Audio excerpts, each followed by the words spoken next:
حضرت ابو بکر صدیق. میں نے کہا یہ محبت کی جنگ ہوتی ہے نا. حضرت علی کے ایک بھائی تھے جناب عقیل. جناب عقیل وہ جب انہوں نے کلمہ پڑھا تو نبی پاک کے بڑا قریب قریب رہنے لگے, اور میرے نبی کریم صلی اللہ علیہ وسلم بھی ان سے بڑا پیار کرتے. حضور فرماتے ہیں تیرا کلمہ پڑھنے کی مجھے ڈبل خوشی ہوئی ہے. یا رسول اللہ کس طرح؟ فرمایا ایک میرا تو صحابی بنا ہے, دوسرا تو میرا بھائی تھا مسلمان ہو گیا ہے.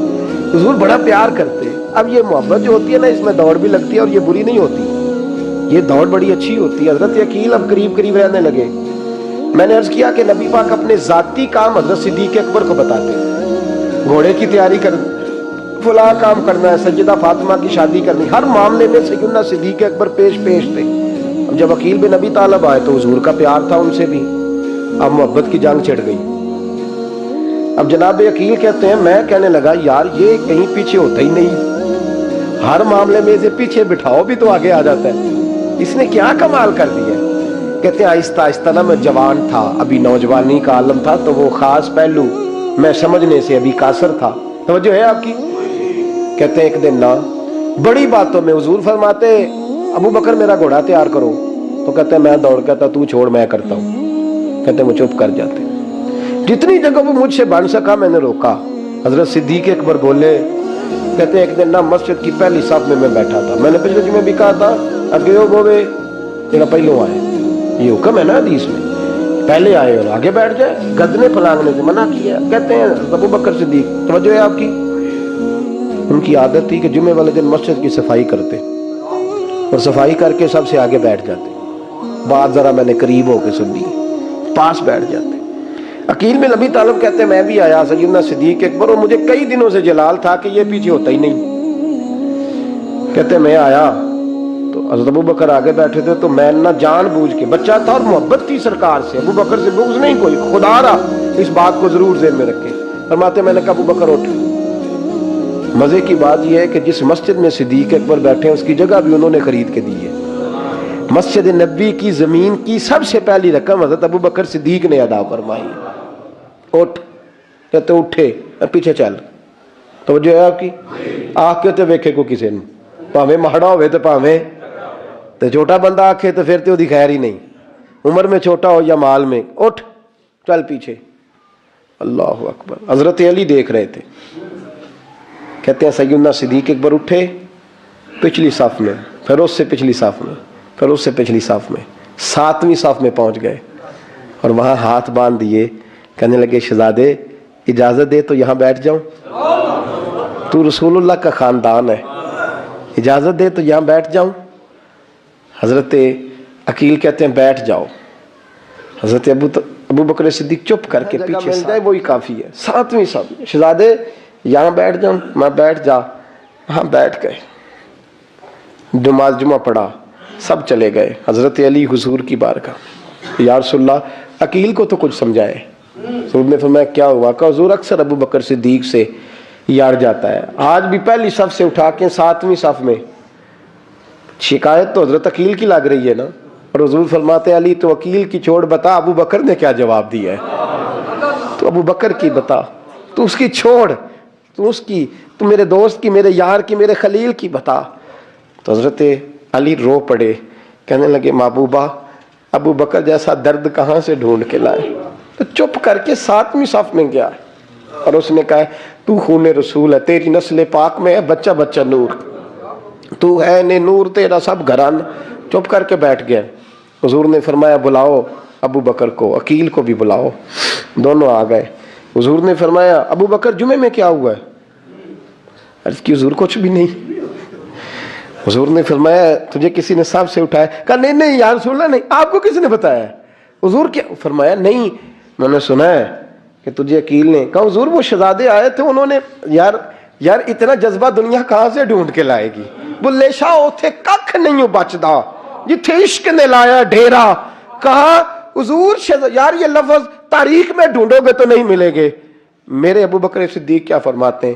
کہا حضور وہ نسل رسول کا شہزادہ ہے نا, اس نے ابو بکر کو 7ویں صف میں ابو بکر کا بیٹھنا پسند کیا تو ابو بکر راضی ہے. حضور اس نے یہاں بیٹھنا پسند کیا, تیری نسل پاک میں بچہ بچہ نور, تو ہے نے نور تیرا. اور کہا حضور وہ خاندان ہے, میں خادم ہوں, فرق تو ہے نا. تو وہ خاندان ہے، میں خادم ہوں۔ میرے رسول کریم صلی اللہ علیہ وسلم نے بلایا جناب عقیل کو، ڈانٹا نہیں، محبت فرمائی۔ سرکار نے فرمایا عقیل بیٹے بیٹھ جا، میں تجھے سمجھاؤں۔ پھر حضور نے بات چھیڑی، فرمایا تجھے پتہ ہے میرا ابو بکر کون ہے؟ عرض کی حضور میں، فرمایا نہیں سن، مکے میں سارا مکہ میرا دشمن تھا، یہ میری تنہائیوں کا دوست تھا۔ فرمایا لوگ تلواریں لے کے آتے تھے مجھے مارنے، اور اس کی تلوار اٹھتی تھی، کہتا تھا پہلے میں مروں گا پھر کوئی مصطفیٰ تک جائے۔ تجھے پتہ ہے یہ کون ہے؟ حضرت ابو بکر صدیق ہاتھ باندھے، حضور میں نوکر ہوں یا رسول اللہ، میں نے کوئی شکایت ہی نہیں کی۔ فرمایا عقیل یار ادھر بیٹھ بیٹے، میں تجھے بتاؤں۔ کہا لوگ مجھے شیب ابی طالب میں قید کر آئے تھے، میری بیٹیاں پتے کھا کے گزارا کرتی تھی۔ یہ ابو بکر تھا پورے مکے میں جو ظلم سہ سہ کے میرے تک غلہ اور اناج لے کے آتا تھا۔ فرمایا عقیل ادھر آ، میں تجھے بتاؤں، تیرا خاندان تیرا قبیلہ سوائے مولا علی شیر خدا کے، فرمایا وہ سب لوگ میرے ساتھ پیار کرتے تھے، ہمارے اوپر انہوں نے مکے کی زمین تنگ کر دی۔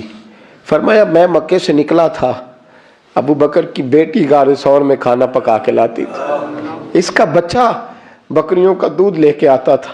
فرمایا یہ جان پہ کھیل کے میری نگرانی کرتا تھا۔ فرمایا تجھے پتہ ہے جس جگہ تو بیٹھا ہوا ہے نا، یہ مسجد کی زمین بھی ابو بکر صدیق نے خرید کے دی۔ حضرت سیدنا عقیل یا رسول اللہ غلطی، حضرت ابو بکر کہتے ہیں حضور واللہ و رسول و منو، میرے اوپر اللہ رسول کے احسان ہے۔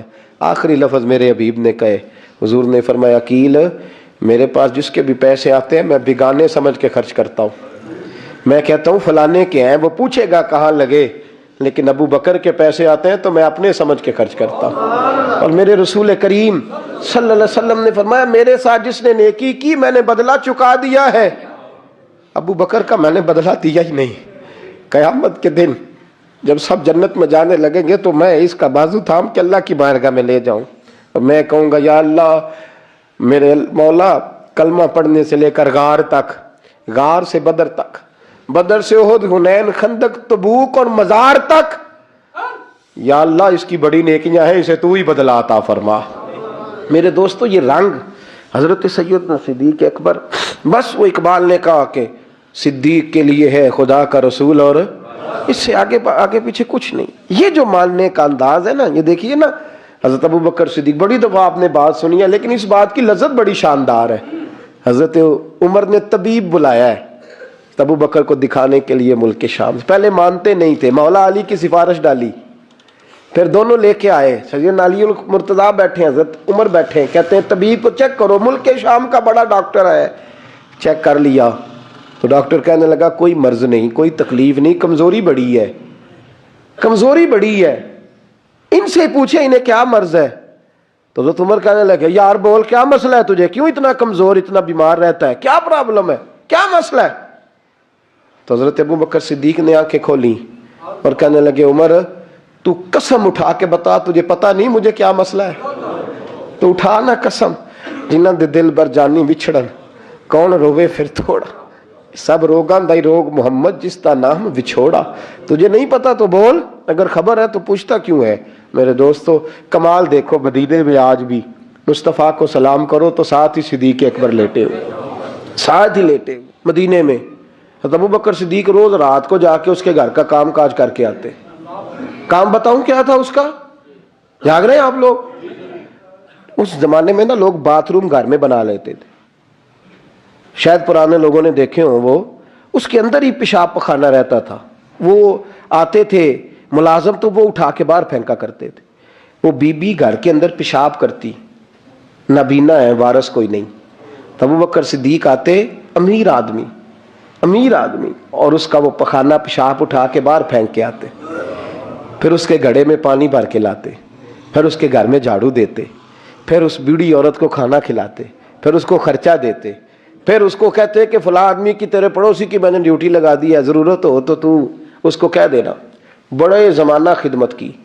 ایک دن حضرت عمر فاروق اس بی بی کے دروازے پہ چلے گئے، دستک دی، اس نے کہا کون ہے دروازے؟ کہا میں عمر فاروق ہوں، عمر بن خطاب ہوں، پتہ چلا ہے آپ لوارث ہیں، میرا دل کرتا ہے میں آپ کے گھر کا کام کاج کر دیا کروں۔ تو بی بی کہنے لگی نہیں، ایک بندہ آتا ہے کئی سالوں سے وہ کر رہا ہے مجھے وہی ٹھیک ہے، ایک آتا ہے بڑے سالوں سے کام کرتا ہے وہی ٹھیک ہے۔ تو حضرت عمر کہنے لگے میں نے بھی کام ہی کرنا ہے، کچھ اس سے کرا لے، کچھ مجھے موقع دے دے نیکی کا۔ کہنے لگی نہیں وہی ٹھیک ہے۔ تو فرمانے لگے میرے اندر کیا نقص نظر آیا ہے، اماں جی مجھے بھی ٹائم دیں۔ تو بی بی کہنے لگی نہیں وہی صحیح ہے۔ حضرت عمر جذباتی آدمی تھے، جلالی آدمی تھے، کہنے لگے میں نے کہا نہیں مجھے بتاؤ میں کیوں نہیں کر سکتا۔ تو بوڑھی اماں کہنے لگی تجھ میں اور اس میں فرق ہی بڑا ہے۔ کہا وہ کیوں؟ کہنے لگے اتنے سال ہو گئے اسے آتے ہوئے، اتنے سال، تو پہلے دن آیا ہے اور آتے کہہ رہا ہے میں عمر بن خطاب ہوں، اپنا نام بتا رہا ہے، سالوں ہو گئے میں روز پوچھتی ہوں تیرا نام کیا ہے، وہ بتاتا ہی نہیں۔ وہ کہتا ہے اماں میں کام صحیح کرتا ہوں تو نام کو چھوڑو، نام بتا کے کیا کرنا ہے۔ فرمایا یہ تھوڑا فرق ہے، اس نے اتنے سالوں میں نام نہیں بتایا اور تو پہلے دن ہی آگے کہہ رہا عمر بن خطاب ہوں، تو ابا جی کا بھی نام بتا رہا ہے، میں نے نہیں کام کرانا، مجھے وہی صحیح ہے۔ نام نہیں بتاتا، نوکری پوری کر جاتا ہے۔ حضرت سیدنا عمر فاروق فرماتے ہیں میں تہجد کے وقت جھاڑیوں میں چھپ کے بیٹھ گیا، کہتے ہیں مسجد نبی سے وہ شخص نکلا، چہرے پہ نقاب، پیروں سے ننگا، اور میں نے اس شخص کو خرامہ خرامہ اس بوڑھی عورت کے گھر کے قریب جاتے دیکھا، تو پیچھے سے جا کے میں نے کہا او مسافر چہرہ تو دکھا۔ تو کہتے ہیں چہرہ اٹھایا تو ابو بکر صدیق تھے، صدیق اکبر تھے۔ حضرت عمر فاروق فرماتے ہیں میں نے کہا تو جوتی کو اتار کے آتا ہے؟ تو کہنے لگے جوتی سے جب چلتا ہوں تو پیروں میں آواز پیدا ہوتی ہے، جوتے کی وجہ سے، پڑوسیوں کو تکلیف دینے کا مقصد تو کوئی نہیں نا۔ اور فرمایا جب جوتوں سے آواز پیدا ہوگی تو گلی محلے والے پوچھیں گے ابو بکر کدھر جا رہا ہے، تو میں نیکی کسی کو بتانا نہیں چاہتا۔ تو فرمایا ابو بکر کب سے آ رہے ہو؟ فرمایا چھوڑ عمر، بس دعا کر رب میرا آنا قبول فرما لے، تو دعا کر سرکار کی بارگاہ میں حاضری صحیح لگ جائے، چھوڑ میں کب سے آ رہا ہوں، کس وقت سے آ رہا ہوں، اس مسئلے کو چھوڑ، تو یہ دیکھ پانی پر نسویلیاں رنگا رنگ کڑے پریا اس دا جانیے جس دا توڑ چڑھے۔ یہ بات آپ نے درجنوں بار سنی ہے، لیکن اس پر غور تو کرو میرے دوستو کہ حضرت عمر فاروق فرماتے ہیں جن دنوں تبوک کے لیے میرے نبی نے اعلان فرمایا میرے حالات اچھے تھے، ابو بکر کے اچھے نہیں تھے، مالی حالات کمزور تھے، کچھ مسائل تھے، میرے اچھے تھے۔ میری سرکار نے اعلان فرمایا کہ پیسے دو، فرماتے ہیں چونکہ میرے حالات بھی اچھے تھے تو میں نے کہا اس دفعہ پہلا نمبر میرا ہی ہوگا۔ فرماتے ہیں آدھا مال گھر کا، یہ بھی بڑی دلیری ہے، کتنا بولیے؟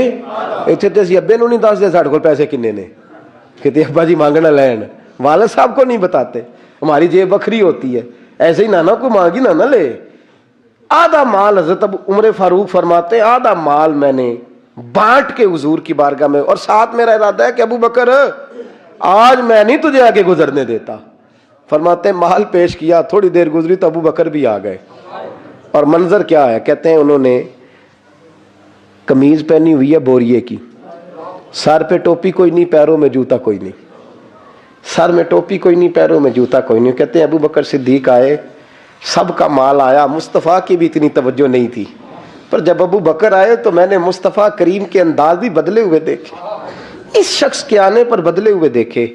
فرماتے ہیں میرے رسول پاک کے سامنے ہر چیز ابو بکر نے قدموں میں ڈھیر کر دی، اور ڈھیر کر کے نا چیزیں رکھ کے تو فٹافٹ پچھلی سائڈ پہ، کسی کو پتہ نہ چل جائے، پچھلی سائڈ پہ حضور کے۔ تو حضور نے فرمایا ابو بکر سامنے آنا، گھر کیا چھوڑ کے آیا ہے؟ فرمایا ہر چیز، پیچھے بیٹھ گئے۔ تو محبوب نے بازو تھام کے آگے کیا، فرمایا کیا چھوڑ کے آیا گھر؟ یہ اس بات پہ بات آپ نے پہلے بھی سنی ہے، لیکن ان لفظوں پہ غور کرو۔ ابو بکر نے یہ نہیں کہا حضور کچھ بھی نہیں میں سارا کچھ لے، یہ لفظ کہا ہی نہیں۔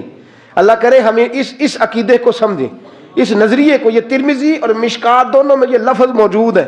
یہ نہیں کہا حضور کچھ بھی نہیں سارا کچھ لے آیا ہوں، یہ نہیں فرمایا۔ حضور نے فرمایا ابو بکر کیا چھوڑ کے آئے ہو گھر؟ توجہ ہے آپ کی؟ لفظ دیکھیں، کہا ما ابقیت اللہ و رسولہ، یا رسول اللہ گھر میں خدا کو بھی چھوڑ آیا ہوں، محمد مصطفیٰ کو بھی چھوڑ آیا ہوں۔ یہ لفظ ہے سیاستہ کے۔ اقبال کہتے ہیں پروانے کو شمع بلبل کو بھول، بس اس بس کو سمجھنا، پروانے کو شمع بلبل کو پھول، بس صدیق کے لیے ہے خدا کا رسول اور بس۔